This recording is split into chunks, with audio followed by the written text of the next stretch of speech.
Welcome to day 16 of our Esri Leaflet Advent Calendar tutorial series. Today we'll be adding a dynamic scatterplot to our map using Chart.js. Scatterplots on a map are a powerful tool for visualizing data.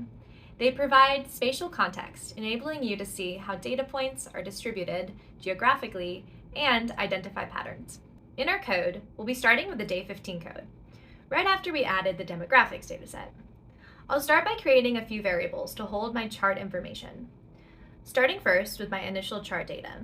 This will hold my data and have a general label for a point. My next variable will hold my chart options.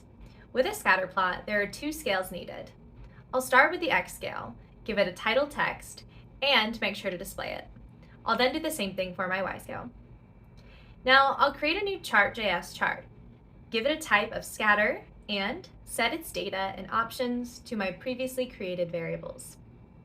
Moving on, I want the map to update anytime I move or zoom and when the layer loads to reflect the viewing window's data. So I'll use the on method on my map and layer to listen for the changes and update my chart. Now for the update chart function, I'll create a scatterplot data variable to hold the data.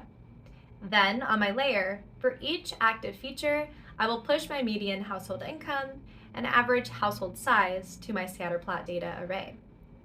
Finally, I'll update the chart's data and update my chart. I'll open this up in the browser and see my scatterplot chart. As I pan, notice the points change. For today's challenge, I encourage you to explore different datasets and customize the scatterplot to visualize other relationships. Share your creations in the comments below. And that wraps up day 16. Tomorrow, we'll be looking at how to handle the order of overlaying feature layers on top of each other. Thanks for watching, and happy coding.